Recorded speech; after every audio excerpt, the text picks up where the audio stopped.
สบายดีสวัสดี FC เบอร์ทุกคนเด้อยินดีต้อนรับทุกคนเข้าสู่ช่อง YouTube ของสาวบุญเปียงสาวลาวเปิดภาพมามื้อนี้ก็อยู่ทงไห้ทงนาพี่แหละทุกคนเลยมาหาสาวโสดคือเก่าสาวโสดคนนี้ก็หน้าตาผู้จบผู้งามเนาะเป็นคนงามสำหรับคนใดที่ว่ามัก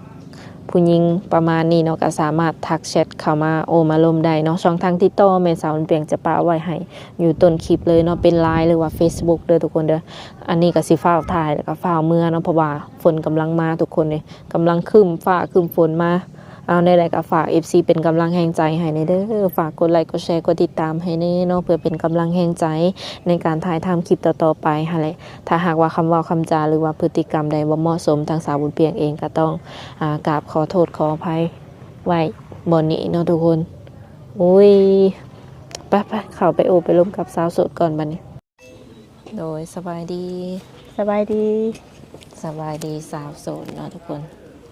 วันนี้ก็ได้มีโอกาสเข้ามาหาเพิ่นสิว่าเป็นมือแรกก่อนอื่นก็ขออนุญาตถามเนาะน้องหลาซื้อเนาะได้ สื่อเมย์ โดยอายุจักปีตอนนี้ หนูอายุ2 ปี อืมเคยสั่งครอบครัวแล้วบ่ บ่เคยยังบ่เคย เคยมีผู้บ่าวผู้แพ้วอยู่บ่หรือว่า เคยมีผู้บ่าวแต่ว่าบ่เคยแต่งงาน อืม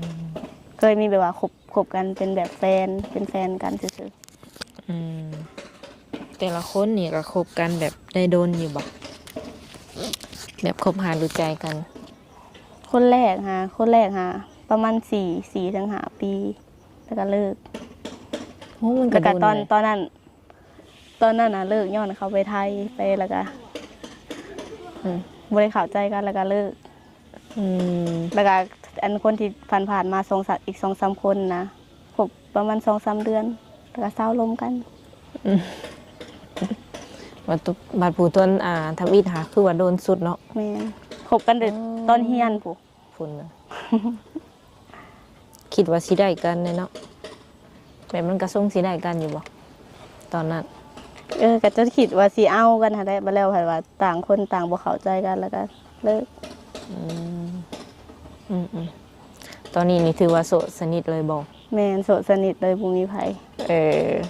แบบว่าคนเข้ามาแบบมาคุยมาหยังก็บ่มีเลยตอนนี้บ่มี ผู้บ่าวไทยบ้านนี่บ่ได้มาจีบบ่ได้มาหยอกเจ้าบ่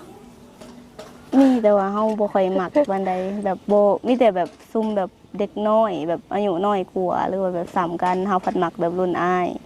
แบบว่ามักคนแบบอายุหลายกว่าเฮาแหน่หั่นนะ อืมคือเจ้าสาวสอง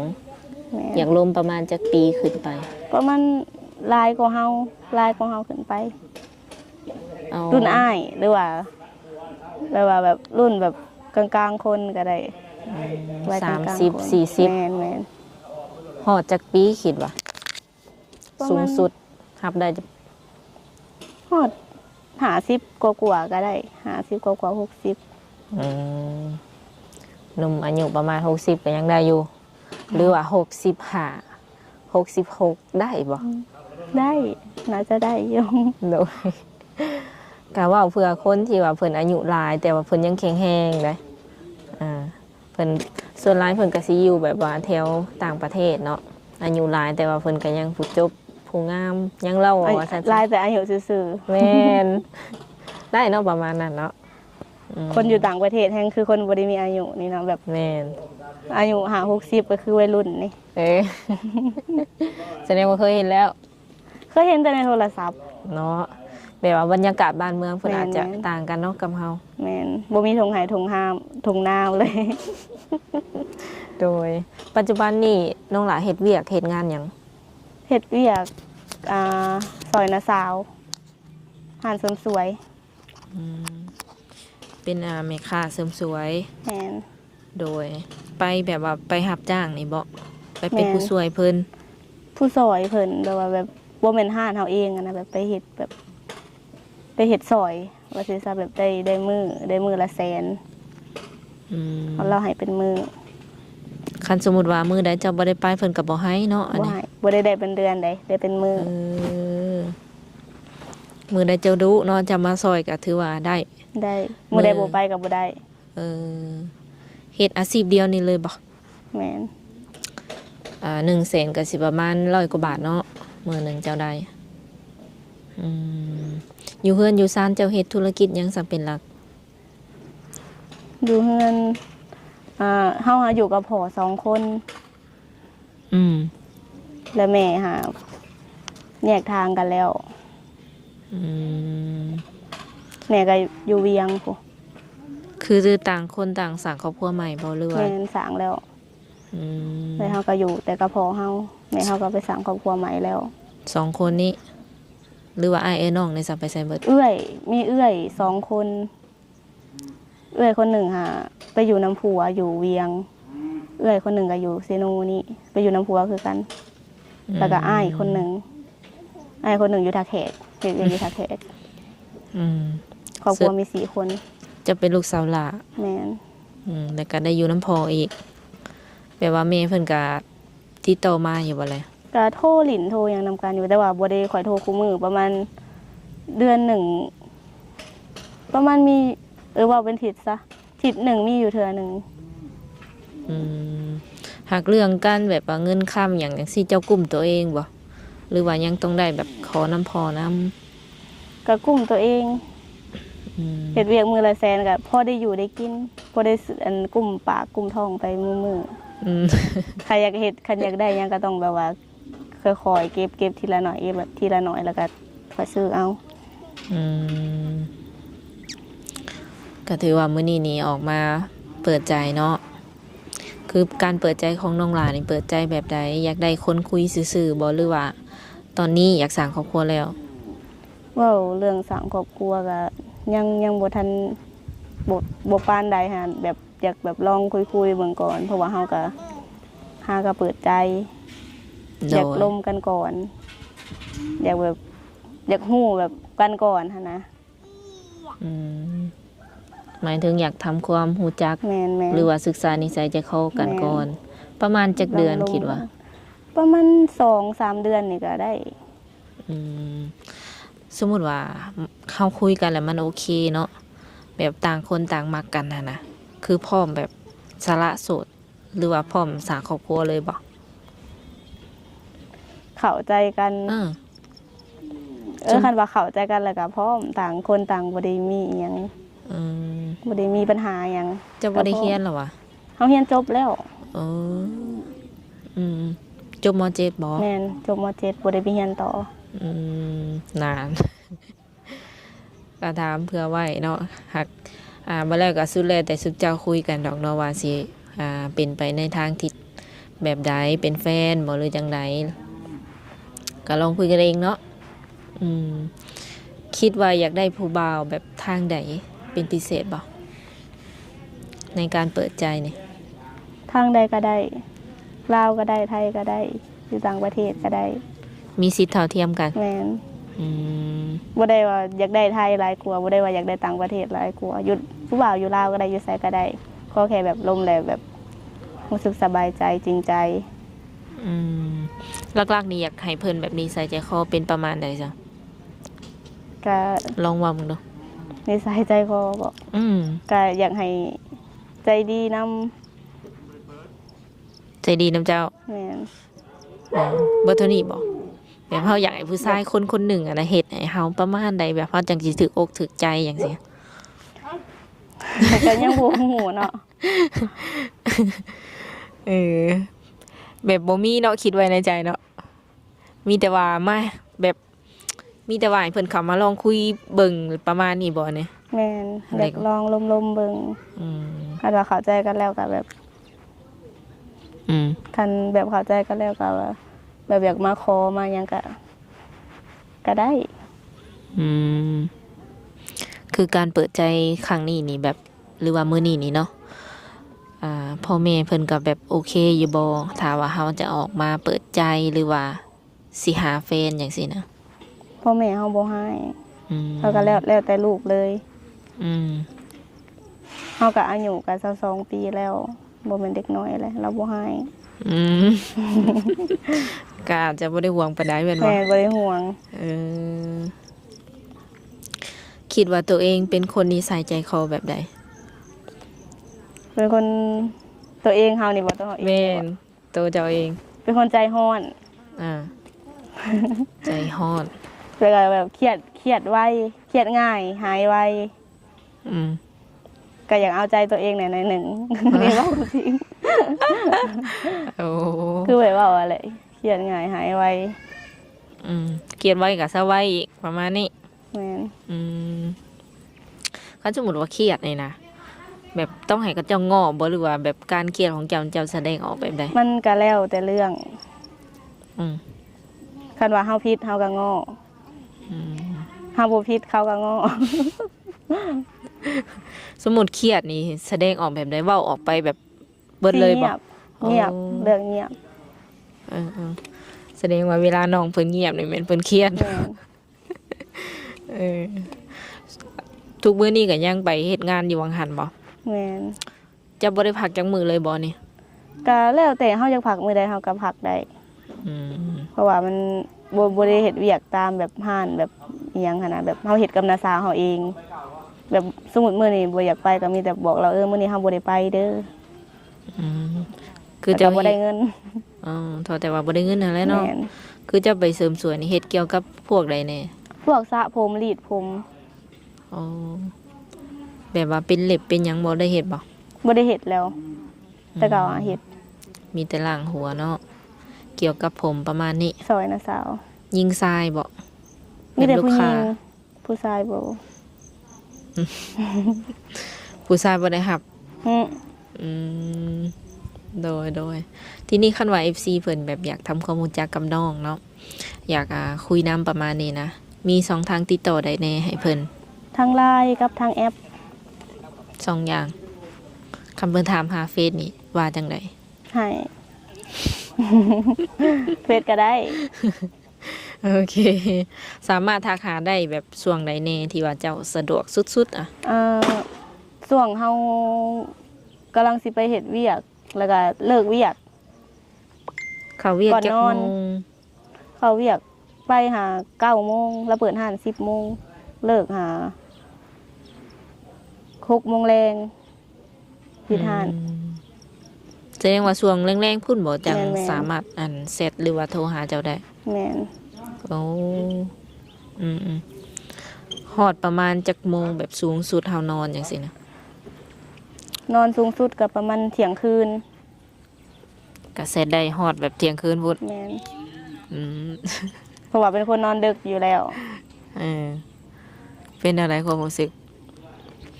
เป็นคนสไตล์แบบประมาณนี้บ่มักยิ้มมักหยังบ่ แม่นแบบบ่ค่อยมักยิ้มมักหยังนะ เออ แบบจักสิว่าแนวใด คันคนแบบว่าบ่ฮู้จักก็อาจสิคิดว่าน้องนี่แบบทรงสิหายเก่งอย่างซี่นะ แบบเฮ็ดหน้าบูดตลอดเวลาก็จะก็ว่า แต่แบบตัวตนที่แท้แล้วก็แบบก็มักยิ้มมักหัวอยู่บ่เลย มักยิ้มแต่หน้าบ่หาย แบบยิ้มอยู่แบบ เขาก็ว่าบ่ยิ้มใส่ เออแม่นแบบว่าจะคิดว่าไง แต่เป็นคนหนาแบบว่าหนานิ่งค่ะนะ เออ คนหนานิ่ง ขออนุญาตถามเจ้าสูงเท่าใด 157 56 57นี่แหละ น้ำหนักอยู่ที่เท่าใดตอนนี้ 53 54 อืมเป็นคนสิว่าไงกำลังดีเนาะแล้วก็เป็นคนผมยาวทุกคนเล แม่ ย น คือมักไว้ผมยาวอยู่แล้วแมันบ่ แม่นมัก อืม ไปตัดกินนี่ก็ยังเสียดาย โอ้ ไปตัดมาเลยได้นี่นะ เออ แต่เก่าให้ยาวกว่านี้อีก อืมคือแบบเวลาว่างๆนี่เจ้าก็มักแบบไปเล่นไปเที่ยวไปปาปาร์ตี้น้ำหมูน้ำหยังอยู่บ่ กับไปอยู่แต่ว่าบ่ได้ไปแบบว่าเรียนติดๆไปแบบเฉพาะแบบว่าแบบงานวันเกิดหมู่แบบหรือว่าแบบมีงานสังสรรค์อหยังต่างๆหั้นนะงานยามบุญยามศีลก็ไป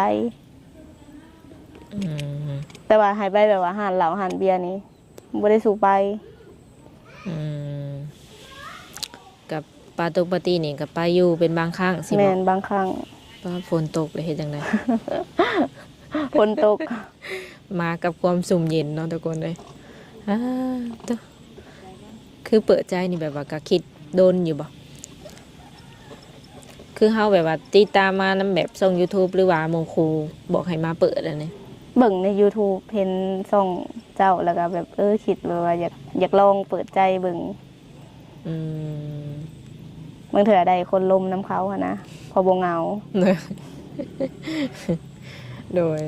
ถ้าว่าเพิ่นเห็นเจ้าในคลิปแล้วเนาะและเพิ่นคิดแบบอยากมาหาอยากมาเห็นตัวจริงอย่างซี่นะ มา เอาตร ได้ ง เอาตรงๆสะดวกบ่ สะดวก เอาว่า ยิน แท้ ดีต้อน เนี่ย รับ ว่าแท้แม่นบ่ บ่แท้ สามารถแบบพาเพิ่นมาได้เลยบ่หรือว่าจังไง พามาได้เลย อืมเพราะว่าช่วงนี้ก็ มาหลินมาหยังหั่นนะมาหลินนำมาเบิ่งตูมาอีหยังหั่นนะ อ่า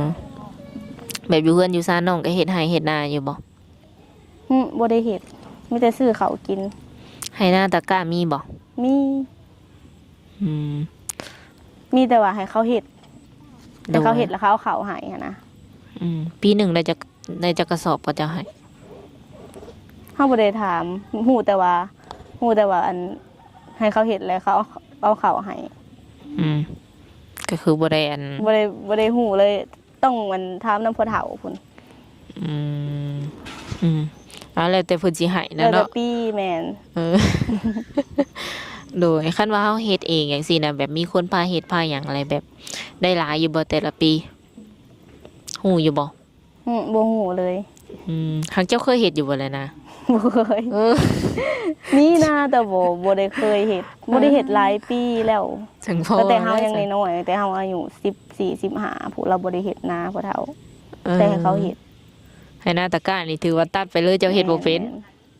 แบบเรื่องแยกเฮือนเวียกซานนี่กับข้าวกับน้ำเฮ็ดเป็นอยู่บ่ เฮ็ดเป็น ซักผ้าซักหยังได้อยู่ ได้ โอ้เด้อคันว่าเจ้าเจอคนที่ว่าถูกใจเนาะในใจนี่คิดว่าอยากไปอยู่เฮือนน้ำผัวบ่หรือว่าอยากให้ผัวนี่มาอยู่บ้านตัวเองนำ ในใจเฮาก็อยากให้มาอยู่นํเพราะว่าอันพ่อเฮาเราอยู่คนเดียวบ่มีคนอยู่นำหั้นนะแต่ว่าให้ไปหาก็ไปได้ แต่ว่าต้องได้เที่ยวมาไปเที่ยวไปมาบ่มีคนเบิ่งพ่อเฮา อืมเจ้าเป็นคนแบบเที่ยวไปเที่ยวมาก็ได้บ่ ได้ โอ้สะดวกอยู่เนาะ โดย ตอนนี้นี่จะมีพาสปอร์ตบ่ ยังบ่มี โอ้ถ้าว่ามี FC เพิ่นส่วนไปลินเนาะฟังไทยอย่างซี่นะอยากให้เจ้าเป็นคนไปหาว่าฉันจะไปลินไปหยังจังซี่คิดว่าสิกล้าไปอยู่บ่ กล้า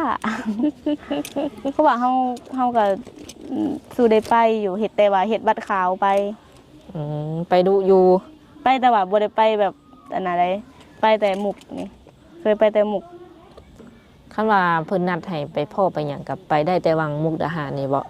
หรือว่าอยากไปไกลกว่าหันอยู่บ่ในใจ ไกลกว่าหันก็ได้ ไปลินไปหยังนี่ แม่น ไปได้เนาะคิดว่าสิเอาหมู่ไปหลายบ่ เอาหมู่เฮานี้ หรือว่าสิไปผู้เดียว กะอยู่ที่การลมกันลองลมกันเบิ่งว่าเฮาเสือใจเขาได้ปานใดก่อน อืม สมมุติว่าหากันลมกันดำมือ2มือจะให้เฮาไปผู้เดียวเฮาก็บ่กล้าไปเลยเนาะ แม่นเนาะไว้ใจก่อนเนาะ แม่ บ่ น อืมก็ประมาณนี้เนาะทุกคนเรื่องราวของน้องเพิ่นปัจจุบันก็แม่นว่าอาชีพคือการสิว่าไหนทำมาหากินของเพิ่นแม่นเป็นแม่ค้าเนาะเป็นแม่ค้าแล้วก็นอกจากเป็นแม่ค้าแล้วก็แม่นได้ไดบ่มีแนวเสริมเนาะอืม บ่มี ตื่นมาคือไปเฮ็ดงานค่ำมาคือมาเฮือน แม่นบางมื้อก็ไปนั่งลิ้นเฮือนหมู่ใกล้ๆมันหมู่ใกล้ๆแบบมันบ่มีหยังเฮ็ดนะมันเหงานะ เหงาบ่ คนลมก็บ่มี อยู่เฮือนมันก็เป็นสีเงา อืม ๆใครแต่ว่าเฮือนหมู่หาใกล้เฮือนย่างไปก็ฮอด คาดว่าเพิ่นทักมาก็แบบส่งสิคุยหลายบ่ส่งสิเว้าหลายบ่กับเพิ่น ก็ เป็นคน เว้า แบบไหน กันคือเว้าหั่นแหละก็ถามหยังเอาก็ตอบ ก็จะแบบส่งสิมีโมเมนต์แบบทักไปหาเพิ่นก่อนอยู่บ่แบบเห็นหยังอยู่กินข้าวแล้วบ่จังซี่นะ ก็มีน่าสิมีอยู่เฮาก็บ่แม่นคนที่คุยปานนั้น ยันว่า ก็แบบว่าสิว่าแลกเปลี่ยนเนาะทำความรู้จักกันลองเบิ่ง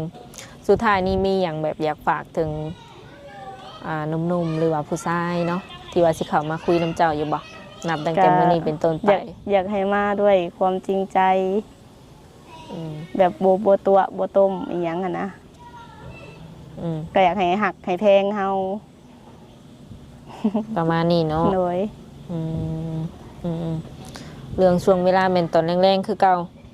แม่น หรือว่ากลางเว้นแบบที่เพิ่นทักเซตถิ่มไว้ได้บ่ ได้ อืมคือช่วงไหนที่ว่าบ่มีลูกค้าก็เพิ่นให้ลิ้นโทรศัพท์อยู่บ่หรือว่าบ่ได้ ให้ลิ้นลิ้นได้ตลอดแต่ว่าแบบว่าเฮากับสมมุติว่าโทรหาในเวลาเฮ็ดเวียกเฮาก็แบบอยากเกรงใจเราหั่นนะ อืม เกรงใจน้าสาวเอาแม่นแบบว่าสมมุติว่าสิโทรหาก็ขอแบบแต่ว่าตอนเลิกเวียกก็ได้ แต่ว่าแซดลิ้นแซดหัวนี่ตอนเฮ็ดเวียกแซดมาโลด